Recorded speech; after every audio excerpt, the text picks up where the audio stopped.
नमस्कार. सृजनच्या 5व्या मासिक संगीत सभेमध्ये आपल्या सगळ्यांचं आम्ही स्वागत करतो. या सभेमागचं उद्दिष्ट मी एकदा फक्त परत एकदा सांगते. शुभदाताई पराडकर यांच्या शिष्यांनी मिळून हा कार्यक्रम सुरू केला आहे.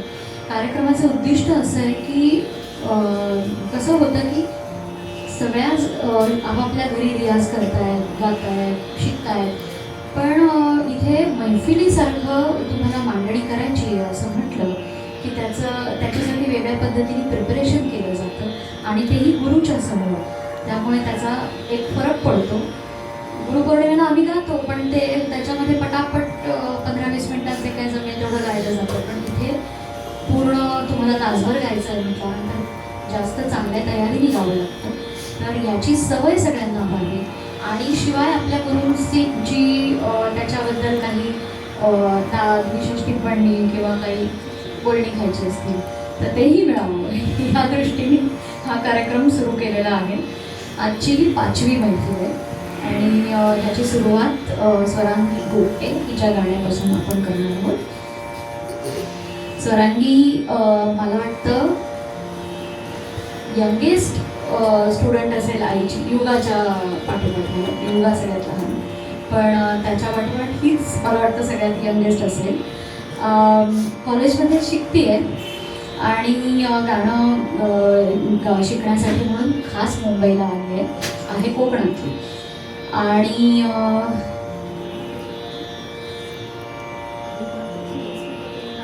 याच्या आधी तिचं शिक्षण तेजस्विता पेंडुरकर यांच्याकडे झालेलं आहे आणि आता आईकडे गेले 1.5-2 वर्ष ती शिकते आहे.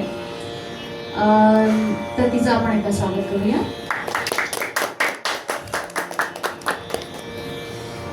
तिला हार्मोनियमवर साथ करते Aashna Jain. Aashna we have heard her so many times आणि उत्तम गाते सुद्धा. आणि गाण्याचं शिक्षण तिने पंडित ए के अभ्यंकर यांच्याकडे घेतलेलं आहे आणि आता आईकडे सुद्धा गेली 3-4 वर्ष शिकते. आणि हार्मोनियमचं शिक्षण तिने पंडित तुळशीदास बोरकर यांच्याकडे लहानपणापासून घेतलं आणि गेली काही वर्ष ती सिद्धेश पिचोडकर यांच्याकडे तिचं शिक्षण कंटिन्यू करते. तिला तबल्यावर, स्वरांगीला तबल्यावर साथ करतोय अथर्व आठे. अथर्व पण आता आपल्या परिवारातलाच झालेला आहे, कारण तो ऑलमोस्ट प्रत्येक कार्यक्रमाला आहेच.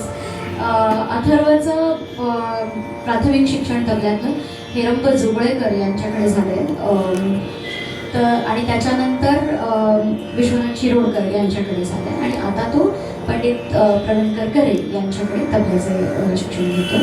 अप्रतिम वाजवतो. सो आता आपण कार्यक्रमाला सुरुवात करूया. स्वरांगी चौवटी.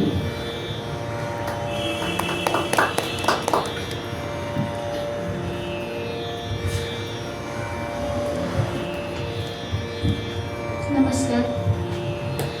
सुरुवातीला राग छायानट सादर करायचा प्रयत्न करेन. मुंबईत पहिल्यांदाच सादरीकरण करते, त्यामुळे भीती आहे थोडी. मुंबईकर चांगले असतात. माईंना नमस्कार करून सुरुवात कर.